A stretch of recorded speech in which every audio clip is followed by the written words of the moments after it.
Саламатсыздар урматтуу мекендештер.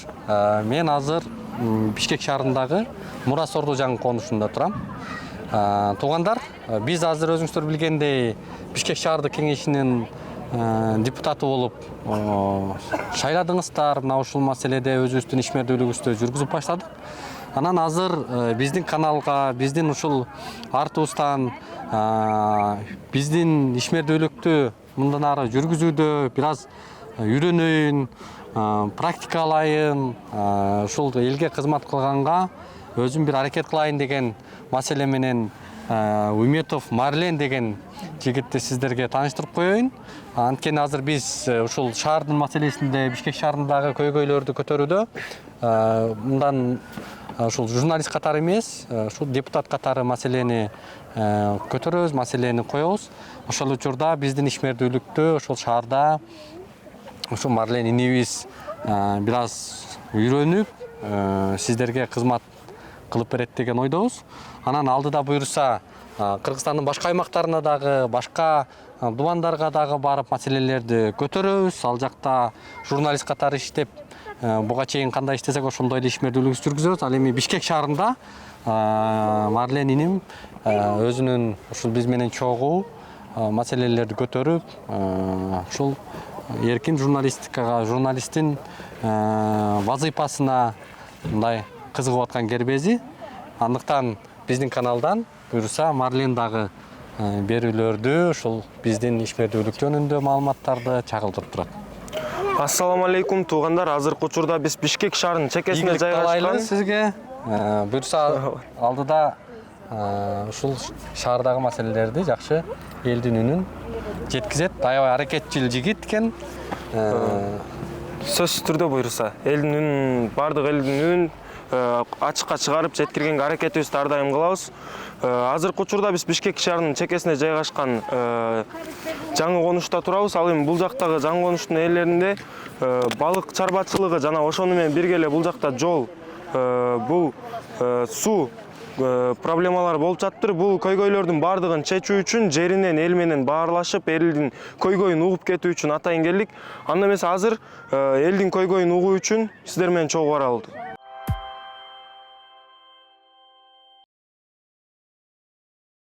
Урматтуу Москва шаарындагы мекендештер, ден соолук өмүр булагы демекчи, үй бүлөңүздүн саламаттыгына да кам көрүүнү унутпаңыз. Айдент медициналык борборунда стоматология, гинекология, урология, терапевтин, андан сырткары балдарды сүннөткө отургузуу кызматтарын сунуштайт. Менин катталуучуларым үчүн 20% арзандатуу жана рентген кызматтары акысыз болот. Ошондой эле ишемби күндөрү гинеколог, жекшемби күндөрү терапевтин кабыл алуулары бекер. Айдент медициналык борборунун эшиги 24 саат бою сиздердин кызматта. Дареги текстилчик метросу, Люблинская көчөсү 17, 3-корпус. Айдент. Ооруга асыл мекендеш. Урматтуу Москвадагы мекендештер, Кыргызстанга жүк салууну каалап, бирок кимден жиберүүнү ойлонуп жаткан болсоңуз, биз сиздерге ишенимдүү ишкерди сунуштайбыз. Бул ишкердин аты жөнү Зайырбек Маматкаримов. 12 жылдан бери иш алып барган командасы сиздин аманатка кыянаттык кылышпайт. Кыргызстанга салган жүгүңүздү күндүн аптабына же кыштын ызгаарына калтырбастан атайын жүк сактоочу кампасы Бишкек шаары Профсоюз көчөсү 38/1 дарегинде жайгашкан. Жүктү Москванын бардык жеринен өздөрү алып кетет. Алган жүктү Кыргызстандын 7 дубанына жеткирүүнү да кепилдешет. Кыргызстанга жумасына 2 машина жиберилет. Жүк баасы көлөмүнө жараша 500 рубльдан өйдө баланат. Дареги Нижегородское метросу, Перовское шоссе 9, строение 7. Байланыш номерлери +7 926 788 70 70. +7 929 624 63 64. Бизде арабтар казып берген сөздү берет да, скважина бар. Анын жери да бар. Биз жасабайбыз, акчабыз жетишсиз, элден акча чогулуп жасабагыла дегенде эл акча чогултканбыз. Туурабы? Биз суу ичип атабыз. Сууну чыгардык. Бардык нерсе бүт жердин документи жок. Кандай кылып бере салат? Жок, документ эмес. Электричество 2 жылдан бери ошол скважинага ток бербей атат. Неге? Мен олар бүтүрбөйт 2 жылдан бери. Документин бүтүш керек да.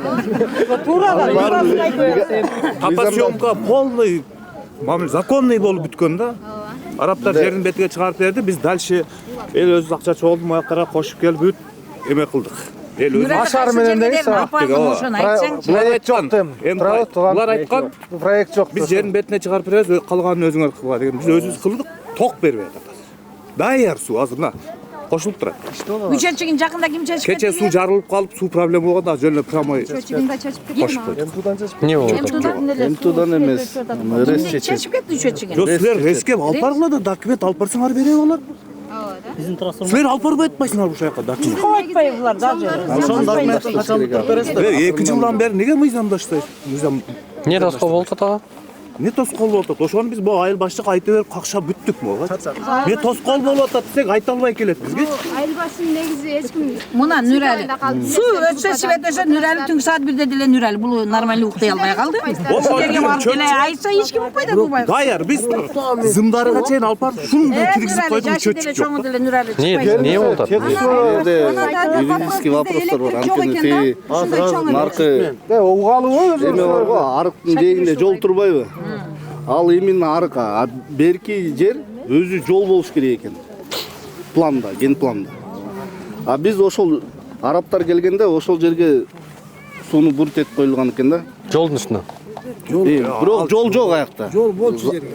Огород кылып алышкан да, эми бул четки эмелер бүт баары огород кылып алышкан. Ал жол план десең жол пустой турат ал жер.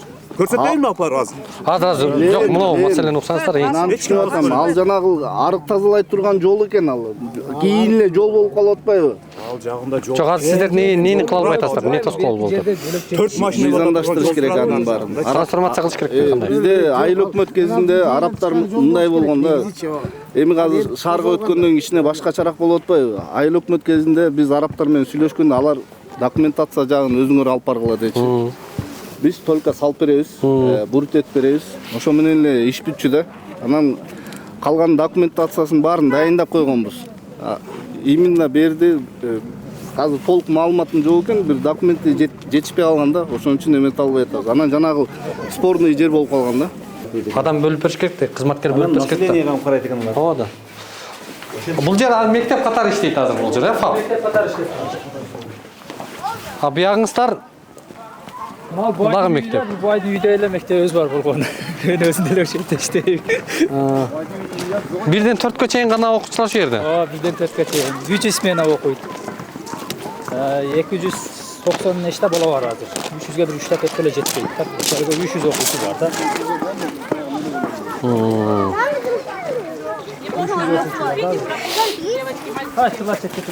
Саламатсыңар балдар. Саламатсыздар. Мектепке койсок болобу? Болот. Саламатсыздарбы? Директор ким? Атыбыз Улукбекпиз. Сиз Бактыгүл экен андан. 300дөй окуучу бар экен, бул жерде. 300 окуучу бар. Жаңы мектеп маселеси актуалдуу экен.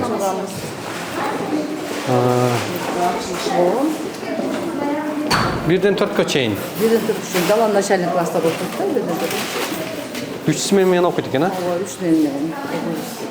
Осторожно. Мектеп маселеси боюнча кайрылгансыздар да. Бирок администрация баары билген. Былтырда ал өкмөтүгө кайрылганбыз. Здание кичинекей, курдалыбыз жок, автокурдалыбыз жок, баары билсе. Жер барбы мектепке? Кандай? Мектепке жер барбы? Жер бар, ооба. Кайсы жакта? Сырткарда бар. Канча гектар? Жакта 0,45 да, жарым гектардай бар да. 30 соток эле деп атпайбы тиги эми? МТУ. Жаңы мектепке сиздердин аймакчыл эле жер, мектепке? Ооба, ошол эле жер. Тетигиде жагы. Тетигилерме? Көмүрканабы? Ооба, бул Кечигарда биз. Тетиг өйдөсүндө. Тиякта өйдө да жер бар да, бош. Андан нар жагын кимдин жери? Айыл өкмөттүн жери кандай? Кимге карайт? Жери бирок бош да жер ошол жакта. Айыл өкмөттүн жери. Жер кимдики? Общий мектептин территориясынан 1,80 1 гектар 80 соток болгон. Анан арабтар келгенде мына үйлөрдү бузуш керек дегенде анан арабтар айткан биз токтотуп койгула. Бул деди биз өзү тамсала албай жүрсөк бузбайык деди да 1,80 общий площадь. Бул үйлөр кирип кеткен мектептин аймагына. Арабтар калтырган булардын бардыгын. Анан чегараны бет жака жылдырып туруп айткан бизге ушул жагын берсеңер болду биз мектепти беребиз деген. Жердин ээси арабтар эмес да, жердин ээси айыл өкмөт да. Айыл өкмөт 1,80 соток жерди бөлүп бергенде азыр эмес бардыгы. Фактически канча жер бар мектеп салуу үчүн? Ona ушул жагы эле мектеп азыр. Анан баягы асты жагы да бар дагы. Төр жагы кайерге чойлат? Нар жагы Столбага чейин чойлат. Столбадан бери арык бал жер кандай? Дренаж бар. дренаж бар арты жагы. Эски дренаж. Анан жанакы көргөн жериңиз машинеңиз токтогон асты жагы. Тепякка бар. Бирок бир мектеп салса жетчүдөй элек окшойт бул жерге. Мектеп атсат да, эки этаж Ошону атсат. ойлоп атабыз да, если ылдый жака мектеп салдырып алсак, бул мектеп садикке калып калса, двойной бир окуну эп коюлур болот. Сондай Эгер мектепке жер чыга турган болсо проект менен бул жерге бала бакчадагы ошо менен бүтөт экен, көйгөйдүн баары чечилет экен. Площадкада болуп калат да биягандачы. Бирок моно жер мектепке тарыраак экен да. Бер балдар жер бияк садик болчу болсу салабыз. Асты жагы үйлөр арабтардын үйлөрү. Детский площадка болгон балдардын садиктин балдарыныкы. А ти мектептин көз чачып болот. Бул дагы эле кийингири эле батат бул жагы эле. Бул адалат да. До конца столбага чейин барат бул жагы да. Болду, анда бул маселени биз акимиятка, мэрияга дагы коебуз. Жер маселесин аныктап чыгып, канча жер болот, кандай кылып каражат жагын бөлсө болот. Бирок мектеп таңкыстыгы бул Бишкекте аябай көп экен. 121 муниципалдык мектеп бар экен. 230 миң бала окуйт экен Бишкекте. Ошонун мындай проектиде көрсөтүлгөн талаптык нормага ылайык 110 миңге ылайыкташкан мектептин окуучулары бүгүн ошо 3 эсе көп. Демек 1000 окуучу окуй турган жерде 3000 окуучу окутат деген сөз да. Ушундай маселе. Бул аябай көйгөй экен да. Ошо мектеп маселесин киргизебиз бюджетке, эгерде жериңиздер боло турган болсо бюджетке киргизүүгө жардам берсек болот да. Бюджетке киргизип, жутууга киргизип бекиткенге.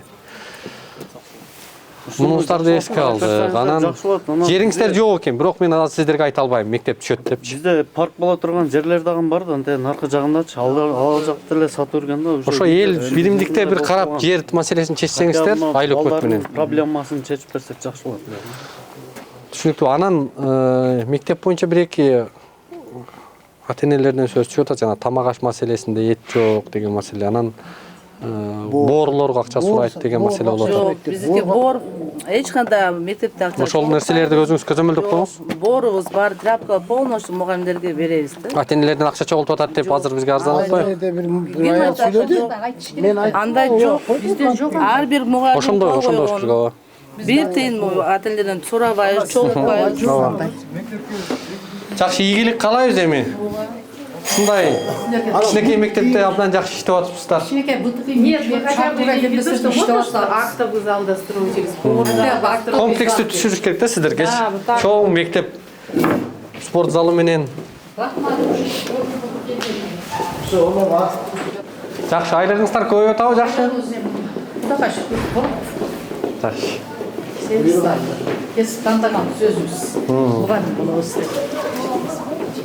Сиздердин эмгегиңиздер чоң. Үшүп калыптыр го балдар кирсе. Макул, жакшы туруңуздар. Ийгилик болсун сиздерге.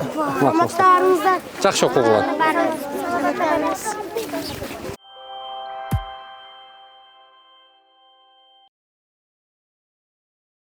Урматтуу Москва шаарындагы мекендештер, эгерде каттооңузду жаңылоо маселеси жаралып жаткан болсо, биз сиздерге Ахмат аттуу ишкерди сунуштайбыз. Төмөндөгүдөй ыңгайлуу автоунаалар, тажрыйбалуу айдоочулар сиздердин кызматта. Ар күнү Москва шаарынан Казакстан чек ара өткөрмөгүнө кирди-чыкты кызматтарын көрсөтүп келишет. Ошондой эле коопсуздук талаптарына толук жооп берет. Эч кабатырланбастан төмөнкү номерлерге байланышсаңыздар болот. +7 977 110 34 11.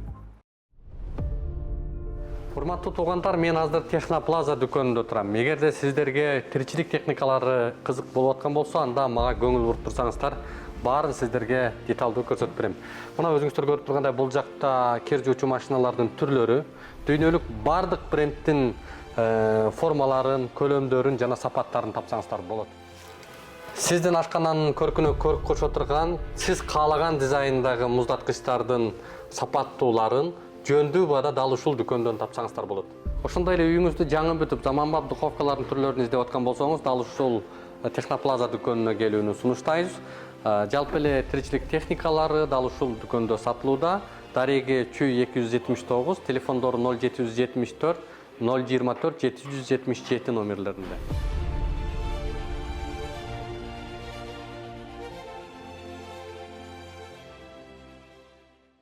кабардармын да.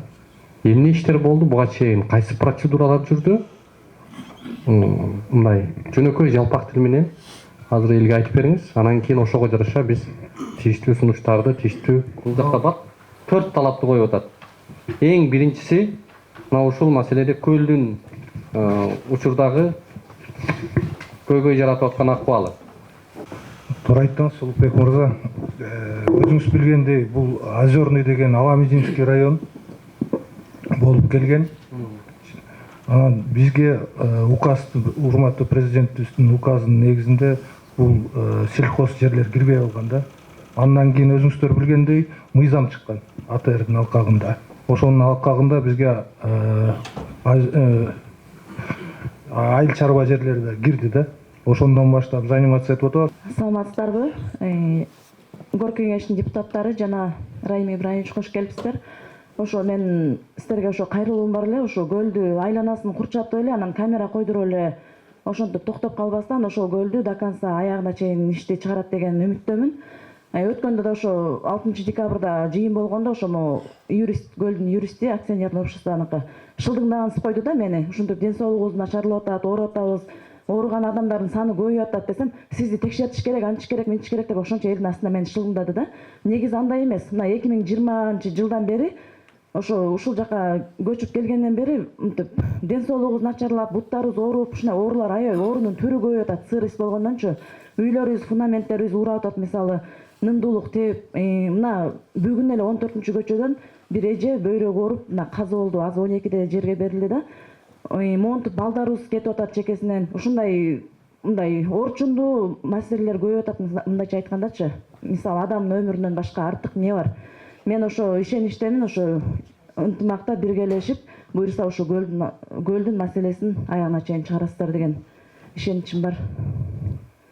Ошо анан если комиссия түзүлсө, ошо жергиликтүү жашоочулардан сөзсүз кошуңуздар. Буга чейин ооба кошулат деген сөздөр болуп келет, бирок мына уже жыл айланып атат, дагы деле ошо жергиликтүү жителдерден кошпойсуздар да.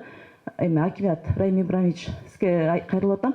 Анан жаны башкан жайы башка дейт. Биз жашагандыктан биз бияктын маселесин беш колдой билебиз. Мисалы, балыкчылар жашайт дейт. Мисалы, Масалиевдин көлү турат. Ал жерде Масалиев өзү жашабайт. Башка эле бир мындай эмелерди коюп койгон да.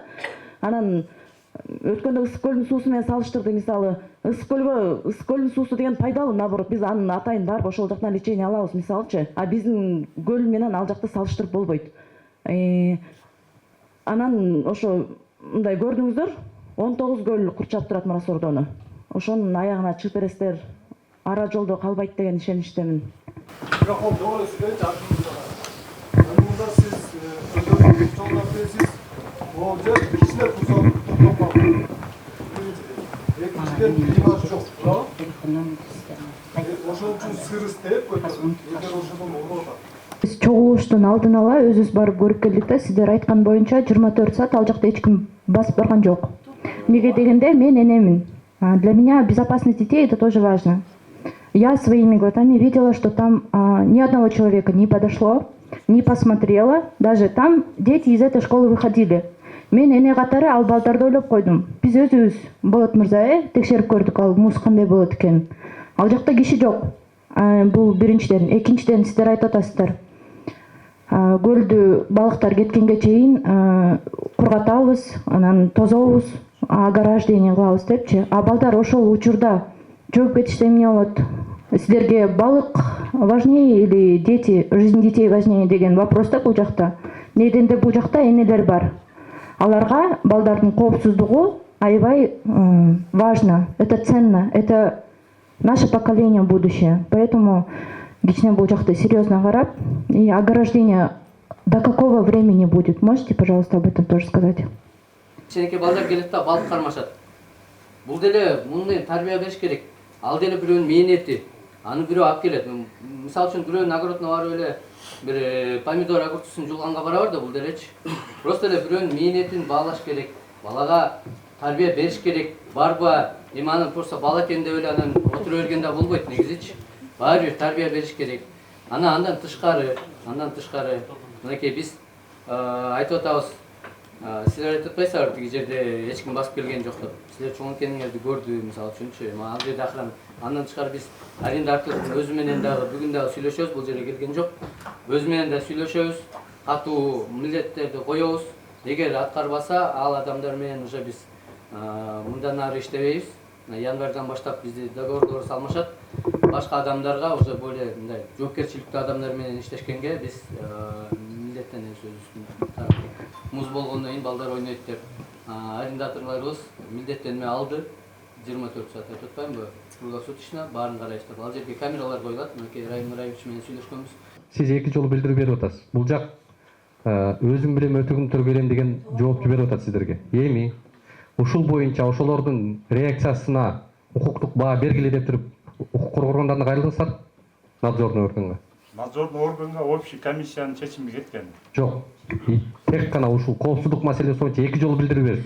Экөөсүн тең отказ кылышыптыр. Полный комиссионный корутун түзүлүп кеткен. Азыр чечилип атат. 1 жылдан бериби? Азыр мындай кылалы. Надзорный функцияны Сөзүбүздү оңдоп кетейин. Биз отказ кылган жокпуз. Тосулуп атыптыр да, азыр көрүп атпайбыз. Тозулуп баштады. Тозулуп баштады. Эми мындай кылабыз. Азыр бул жерде сөздү курбаңыз, каршы? Сиз Азыр отказ кылып атат. Сиз эми мындай Отказ кылган жоксуз. абдан мындай Мындай кылалы. Сизди угуп атабыз. Сиз мына бул жерден болсоң да маданиятты сакташ керекпиз да. Бул жерде эки адам диалог түзүп атат. Сиз ортодон чыгып атасыз. Же болбосо азыр мындай кылыңыздар да. Бүгүнкү маданиятты сактайбыз. Бүгүнкү жыйындын алкагында сиз ушул тоспогондугу тууралуу сиздерге мына билдирүү берип атабыз. Бүгүнкү күнгө чейин тосулган жок. Прокуратура органдарына, укук коргоо органдарына арыз бериңиздер. Биздин билдирүү жоопсуз калып атат. Бүгүнкү күндө балык чарба ачык болуп турат. Тосуу боюнча биз талап койгонбуз. Аткарбай атат деген норманы бериңиздер. Прокуратурадан өзүбүз бул боюнча тактап талдайбыз дагы. Макулбу? Сиз кимден талап кылгансыз дизайнды? Нени? Дизайнды кимден талап кылгансыз? Биз мына сүйлөшүп, МЧС бизге мыйзамга ылайык табличкалар бар да.